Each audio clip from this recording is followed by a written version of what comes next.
Ay na, wala naman tayo magagawin din kundi magparunda na. Ay, di magpaparunda na ulit tayo. Hindi naman na. Wala mo sorry, labas. Kahit na ulan, ay, tawarin. Oh, ikod. Ano mo na kayo? Sayang ang gamot. Pagka hindi pinarunda ng naambon. Tawarin. O yan, pinarunda na ulit muna natin ang ating pitong mga young bird na pang south. Medyo naambon na ba mga kaibon? So, kaya ako nararamunda mga ardine at kukunin ko na patukan at naiwan ko pa. Kaya naman na, nakakakautay na sila mag-grouping, oh. Nag-i-improve na, oh. Alright.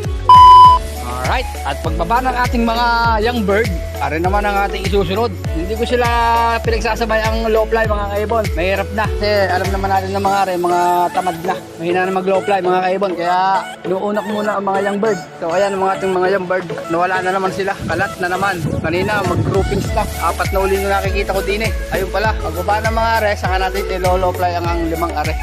Ito na nababa na dito.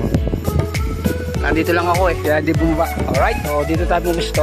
Ako, si team building na naman na rin. Naman si team building na yun, si Blue Bar. Pala ka dyan. Oh, bumaba na si team building mga kaibon. Ayan, may bumaba na din eh.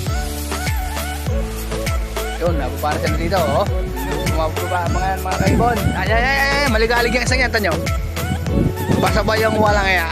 Siya pa nang bibit-bit paparumpay, bahala ka. Hindi ka naman makakato ka pagka gaya ng style mo. Yan, nandito na yung iba. Ilan na nandito? 3, 4. Papapasukan na natin ng mga arena. Pasok. Ito yung isa. Pero papasukan na natin yung mga nandito para hindi na tumambay. Nasasanay na sila mga kaibon. Pasok na, pasok! Pasok na! Tutuka! Pasok na, pasok! Pasok! Ah, natatakot na sila dito. Sanay na oh. Oh, diba? Alright. Pasok na. Oh. Pasok. Sige, may lap.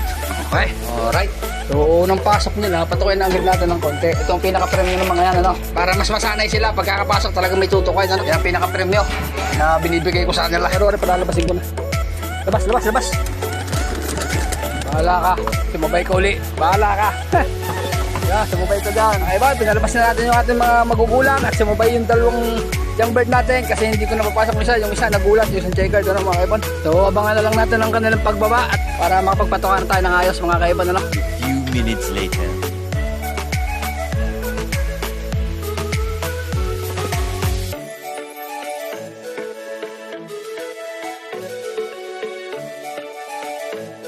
Tingnan natin kung papasok yung checkered na maligalig ano. Hindi yan eh. Si 600, okay na. Si Slate yan. Diba, kung papasok ka rin ngayon, maligalig eh. Pag hindi ka pumasok, hindi ka makakatuka talaga. Ayun, pumasok. Maligalig yan kahapon, hindi yan pumapasok. O, ganun ang ginagawa ko sa akin mga young bird. Inuuna ko silang ipalofly. Tapos pag bumaba sila, saka ko ipalofly yung ating mga pang-request yung magugulang. Ayaw ko silang pagsamayin. Kita nyo naman, ang ronda ng ating magugulang. Eh, medyo tamad. Mga magaya pa nila. Kababata pa, tamad na agad rumunta. Kailangan nga natin mapahataw yung mga mapalakas ang paronda ng ating mga young bird na yan. Alright, so hanggang dito na lang mga kaibon ang aking video sa araw na are. Maraming salamat po mga kaibon at God bless po sa atin. Happy flying mga kaibon!